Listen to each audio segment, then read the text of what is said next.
மல்லி serial episode number 654. நாளைக்கு லைவில் 4 to 6 மணி வரைக்கும் யார் கடிஜோக்கு நல்லா சொல்கிறாங்களோ அவங்களேருந்து 3 பேரை தேர்வு செஞ்சு கிஃப்ட் கொடுக்கலான்னு பிளான் பண்ணியிருக்கோம். மறக்காமல் கலந்துங்க. ஓகே, இப்போ சீரியல் விளக்க போகலாமா? விஜயும் மல்லியும் பேசிகிட்ருக்காங்க. மல்லி கேட்குறாங்க, ஏன் ஒன்றும் தூங்கலை, நீங்கள் தூங்க வேண்டியது தானே அப்படின்னு சொல்லிட்டு. அதுக்கு விஜய் சொல்கிறாங்க, இல்லை எனக்கு ரொம்ப கவலையாகவும் கஷ்டமாகவும் இருக்குது, அதனால் எனக்கு தூக்கமே வரல அப்படின்ட்டு சொல்கிறாங்க. அதுக்கு மல்லி சொல்கிறாங்க, ஏன் அப்படி என்ன உங்களுக்கு கவலையும் கஷ்டமாக இருக்குது, ஏன் பிஸ்னஸில் ஏதாவது ப்ராப்ளமா, ஏதாவது என்னாச்சு அப்படின்னு சொல்லிட்டு கேட்குறாங்க. அதுக்கு விஜய் சொல்கிறாங்க, அதெல்லாம் இல்லை, நான் இதில் உள்ள ப்ராப்ளம்ஸ்லாம் நான் ப்ராப்ளமாகவே எடுத்துக்க மாட்டேன், கம்பெனியில் ப்ராப்ளம்லாம் அதெல்லாம் பிரச்சனையே எனக்கு கிடையாது, நீங்களும் பண்ணதில் தான் எனக்கு கொஞ்சம் ரொம்ப கஷ்டமாகவும் கவலையாகவும் இருக்குது, நான் கரெக்டாக தான் இவ்வளோ நாள் நடந்துகிட்ருக்கேனா அப்படின்ட்டு ஒரு மாதிரியாக பதட்டமாக இருக்குது மனசில், அது என்னை தூங்கவே விட மாட்டேங்குது அப்படின்னு சொல்லிட்டு இருக்காங்க விஜய். அதுக்கு மல்லியும் ரொம்ப நேரமாக சமாதானப்படுத்தி, நீங்கள் எதுவும் கவலைப்படாதீங்க, நீங்கள் எல்லாமே கரெக்டாக தான் பண்ணுவீங்க, நீங்கள் பதட்டம் இல்லாமல் படுத்து தூங்குங்க அப்படின்னு சொல்லிட்டு இருக்கும் போது கரெக்டாக ஒரு ஃபோன் கால் வருது அவங்களுக்கு, விஜய்க்கு. விஜய் அந்த ஃபோன் கால் அட்டன் பண்ணுறாங்க. அது யாருன்னு பார்த்தா அந்த போலீஸ்காரங்க தான் ஃபோன் அடிக்கிறாங்க. ஃபோன் அடித்து இதே மாதிரி நேற்று உங்கள் மாமனாரை பார்த்தேன், பேசினேன், இந்த மாதிரிலாம் சொன்னாங்க அப்படின்னு சொல்லிட்டு பேசிகிட்டு இருக்காங்க. பேசிகிட்டு இருக்கும் போது, அப்படியா, சரி ஓகே, எல்லா கம்ப்ளைண்ட்டும் எடுத்துக்கிட்டீங்களா, எனக்கு என்னென்னு பார்த்துட்டு சீக்கிரமாக முடிச்சு கொடுங்க அவங்களுக்கு அப்படின்னு சொல்லிட்டு ஃபோனை கட் பண்ணிடுறாங்க. இந்த விஷயத்த அப்படியே போய் மல்லிகிட்ட சொல்லிகிட்டு இருக்காங்க விஜய். இந்த மாதிரி பணம் காணாமல் போச்சு, அதனால தான் கம்ப்ளைண்ட் பண்ணியிருக்காங்க, நான் கம்ப்ளைண்ட் என் ஃப்ரெண்ட் அவன் கம்ப்ளைண்ட் கொடுத்துருக்கேன் அப்படின்லாம் விஷயத்த சொல்லிட்டுருக்காங்க. என்னங்க எப்படிங்க காணாமல் போவோம், யார் யாரெல்லாம் இருந்தான்னு சொல்லிட்டு மல்லியும் கேட்குறாங்க. அதுக்கு மல்லிட்டையும் சொல்கிறாங்க, அவங்க 2 பொண்ணு அவர் 3 பேர் தான் இருந்திருக்காங்க, வேறு யாருக்குமே கூட இந்த விஷயம் தெரியாதான், ஆனால் எங்கே போணுச்சு எப்படி ஆணுச்சு என்னமே தெரியலை அப்படின்னு சொல்லிட்டு, சரி நீங்கள் போய் படுங்கங்கன்னு சொல்லி மல்லியும் படுக்க வச்சுட்டு யோசிச்சுட்டே நிற்கிறாங்க மல்லி. ராஜி என்ன பண்ணுறாங்கன்னா, சுடருக்கு ஃபோன் அடித்து, நீ உண்மையாகவே ரேணுகா தானா, இல்லை ரேணுகா இல்லைன்னு எல்லாரும் சொல்கிற மாதிரி நீ கிடையாதா, என்ன ஏதுன்னு எனக்கு தெரியலையே அப்படின்னு சொல்லிட்டு கேட்குறா. கேட்டதோட, என்ன ராஜி நீயும் இப்படி கேட்குற அப்படின்னு சொல்லிட்டு அவங்க ரொம்ப பதட்டமாயிடுறாங்க.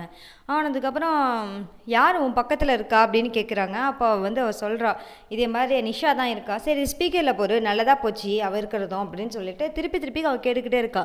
நீ யார், நீ வெண்பாக்கு யார், அப்போ உண்மையாக தான் சொல்கிறியா அப்படின்லாம் கேட்குறா. கேட்டதோட ரொம்ப பதட்டமாயிடுறா. அப்படியே பதட்டமாகி, சரி அப்படியே மயக்கம் வளர்கிற மாதிரி நம்ம அப்படியே ஆக்டிங்கை போட்டு தப்பிச்சிட வேண்டியதான் இப்போதைக்கு அப்படின்ட்டு நினச்சிட்ருக்காங்க. அதுக்கு ராஜி சொல்கிறாங்க, எதுவும் தடயங்கள் இல்லாமல் நான் அப்படி பேச மாட்டேன், எதுவும் அந்த காரணம் இல்லாமல் நான் எதுவும் பேச மாட்டேன் அப்படின்லாம் ராஜி சொல்கிறாங்க.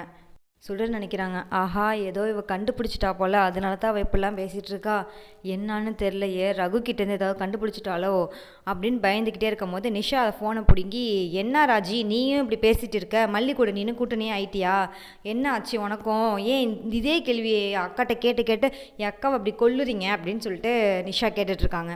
அதுக்கு உடனே ராஜி சொல்கிறாங்க, ஆமாம் அப்படி கேட்க தான் செய்வேன், வேறு என்ன, அவள் பெத்த பிள்ளை தானே இது, அவங்க அப்பா கூப்பிட்டு உடனே கிளம்பி போயிட்டு அவள் இங்கே அவள் பிள்ளைய பற்றி அவள் நினைக்க மாட்டாளா, எவ்வளோ இருந்தாலும் பிள்ளைய பற்றி தானே நினப்பா, மனநிலை சரியில்லாதவ கூட பிள்ளைய கூட்டிகிட்டு போகணுன்னு தான் நினப்பா, பிள்ளைய அரவணிக்கணும்னு தான் நினப்பா, நீங்கள் என்னன்னா அப்படியே விட்டுட்டு நீங்கள் படிக்க போயிட்டீங்க, அப்போ நினைக்க தோணுமா தோணாதா?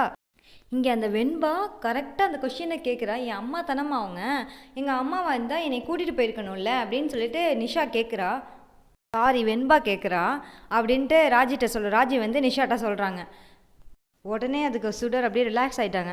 ஓ இதுதான் விஷயமா, நான் கூட பயந்துட்டேன்பா அப்படிங்கிற மாதிரி அப்படியே ரிலாக்ஸ் ஆகிட்டு, இல்லை நான் அந்த டென்ஷனில் இருந்தேன், கல்யாணம் நின்று போனதில், அதனால நான் அந்த இதில் அவளை நான் விட்டுட்டேன் அப்படின்னு சொன்னதோட, நீ என்ன அப்படியே இது பண்ணிகிட்ருக்கையா, அப்படியே உட்காந்துருப்பியா, மல்லி இங்கே எதனால இங்கே இருக்கான்னு தெரியுமா தெரியாதா, நீனும் எவ்வளவோ பிளான் பண்ண அவளை துரத்தி அடிக்கிறதுக்கு, அவளால் துரத்தி அடிக்க முடிஞ்சா, அவள் எதனால அவள் இங்கே இருக்கா, எல்லாம் வெண்பா தான், வெண்பாவால் தான் இங்கே இருக்காளே அவள், நீ வெண்பாவே விட்டுட்டு போகிற, நல்லா யோசித்து ஒரு முடிவு எடுத்துகிட்டு சொல்லு அப்படின்ட்டு ராஜி வச்சிடுறாங்க.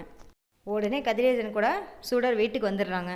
வீட்டுக்கு வந்தவுடனே ராஜி வாங்க வாங்க, யாரோ மாதிரியே நிற்கிறீங்க, உட்காருங்க அப்படின்லாம் கூப்பிடுறாங்க.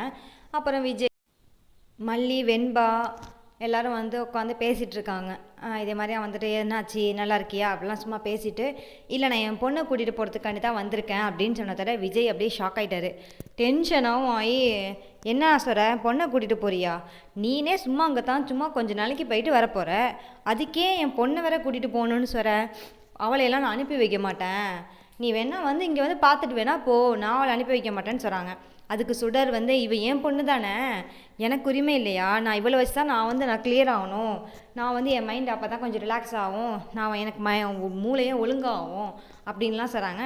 நீ வந்து ஒழுங்காகிறது எனக்கு சந்தோஷம்தான், இருந்தாலும் என் பொண்ணையெல்லாம் நான் அனுப்பி வைக்க மாட்டேன். என் பொண்ணை நான் பார்க்கலன்னா எனக்கு வந்து மண்டையெல்லாம் வெடிச்சிரும், தலையெல்லாம் வலி வந்துடும், என்னால் என் பொண்ணை ஒரு நிமிஷம் கூட பிரிஞ்சிருக்க முடியாது, இந்த உலகமே நினச்சாலும் நான் அதை பண்ணவே மாட்டேன் அப்படின்ட்டு விஜய் சொல்கிறாரு. சுடர் அழுவிட்டே இருக்காங்க.